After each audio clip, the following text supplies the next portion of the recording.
This week's book of the week is a book called Willpower, Discovering Greatest Human Strength. New York Times bestseller, fantastic book. I want to break down some of the key takeaways from this book. If you want to check it out yourself, I'll put the link in the description. You can go fuck with it. All right.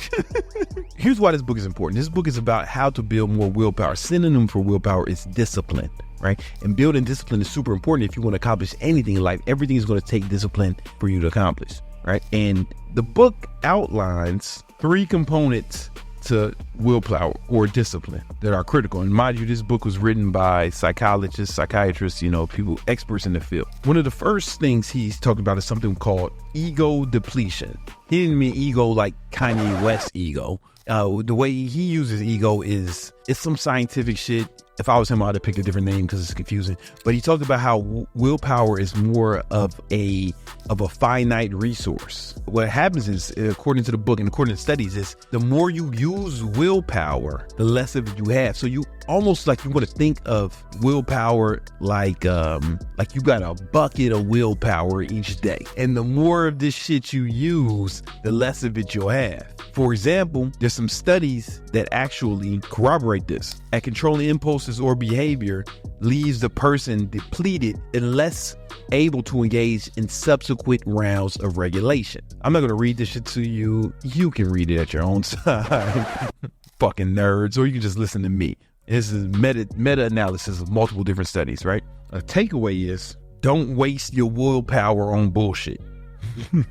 And this is different than how most people talk about discipline. Like I hear these fucking assholes say dumb shit like, how you do everything is how you do anything. But in my experience, that's not been the case. In fact, some of the richest, most successful people I know were fucking fat as shit. And some of the most fit people I know suck at almost all other areas of life. I know a lot of fit people. In fact, I coach fitness coaches, right? I've been in the fitness industry for 25 years. A lot of them have no redeeming qualities outside of their physique. How you do anything is not how you do everything. In fact, the data shows if you're trying to do everything perfect, you're less likely to do anything perfect.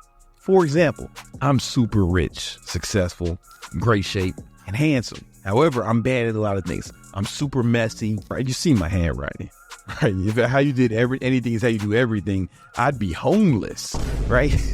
Shit wouldn't work at all. If I spend a lot of effort each day trying to get better at handwriting, any other skill I'm trying to improve at, I will diminish my rate of success in that endeavor. A lot of times when I see people trying to get really good at multiple things simultaneously, they almost always fail, right? And this is one reason. If you're trying to break a bunch of fucking habits simultaneously or build a bunch of new habits simultaneously, you're making it more difficult to get any of them done, right? What you want to do is one at a time.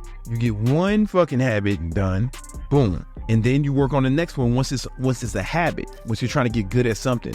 For example, if I wanted to improve my health, I would do that first before I started trying to improve every area of my life. Honestly, I really would. Because the way the brain works, when you're doing something new, a region of your brain that uses a lot of energy, right? And it's difficult. In fact, these studies kind of show that, right? Because you're going to have to restrict yourself from doing things you want to do. You're going to control your impulses. You're going to exert a lot of discipline. However, once you've done that over and over again, the activity moves to a different part of your brain called the basal ganglia. This is where your habits are. And once your habits are in your basal ganglia, it uses way less of your brain's energy. Make no mistake, your brain uses a tremendous amount of energy. Your brain is about 5% of your total body mass. Your brain uses 20% of your body's energy at rest. So when you're working hard to do something, it's going to be used significantly more energy, right? But once you get that habit up in your basal ganglia, then it don't take as much energy, right? Now, the problem is you've been doing bitch habits for man long. So you got bitch habits in your basal ganglia. You a basal ganglia bitch now. That's the worst kind of bitch, if you ask me. Them basal ganglia bitch habits, and them habits is hard to break, right? So you break one at a time. And then you start building good habits. Don't try to do everything at once, dummy. You pick one or two, right? Get good at that. Get that in your basal ganglia. Then you're going to be a basal ganglia G. Then you can move on to the next thing, right? So when people say, man, yo, they see me tracking my macros or taking the scale with me to the restaurants, I was on the Poppy Steak, eating motherfucking expensive Wagyu and shit with my food scale at the restaurant. And it was just habit for me. Like it didn't take no people, man, it takes a lot of discipline. I don't really take discipline no more. It's just all my basal ganglia. You know what I'm saying? I'm in the basal gang. Yes, so it's easy. Another thing that can deplete your discipline is what they call decision fatigue. I could work on improving my handwriting, but again, ego depletion. Decision fatigue explains why people often make impulsive decisions when they're tired or when they're stressed. So there's studies that show that making choices actually reduces self-control. It reduces physical stamina and perseverance. So here's some studies. What they would do is basically making choices impairs subsequent self-control. If you're making decisions all day, in this study, what they had the participants do is they had to make a bunch of different decisions. Then they tested their self-control some kind of way. And after making a bunch of decisions, it was more difficult for those people to have self-control or willpower. This is why you'll see a lot of, high-level entrepreneurs wear the same thing every day, or you hear about people eating the same thing every day, because they know that the more decisions they make, the worse their self-control will be. This is super important. So Steve Jobs wore the same shit every day. Zuckerberg is always wearing the same shit unless he's got to go to court, talk to Congress for some court shit, Unless I'm going out to like an event, I usually wear the same shit mostly. Like I have a bunch of these shirts, some Lululemon pants. I wear that shit almost every day. Unless I got to do something where I got to be presentable. And I have my girl make me the same breakfast every day. I have her pick, like she just orders the dinner and it gets the food. I just wake up and it's here. I know some of you guys are like, wait a minute, you got a woman who knows what she wants to eat? I know, right? Everybody's like, I know, she's a unicorn. Like trying to get a fucking bitch to pick what she wants to eat is it's like trying to get a child to lead a playground. You know what I'm saying? It's the same shit. But she can actually pick what she wants to eat, man. It's amazing. So I just wake up and food is here. Like, right, this dinner for me right outside. I saw it. I didn't have to think about it. And it's a bunch of shit, right?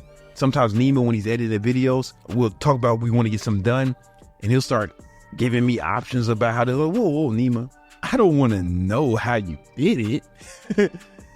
I just wanted to get done, man. You figure out how to do it. I don't care what has to happen. I don't care if people got to die. If motherfucking wars get started, man. As long as the video is done by Friday, I don't even want to hear about it. Those are your decisions, bro. I don't let people give me their decisions, because it impacts your ability to exert self-control according to the data, right? So in order to do that, what you want to do is you want to build routines, right, that eliminate decisions and or make the decisions in advance.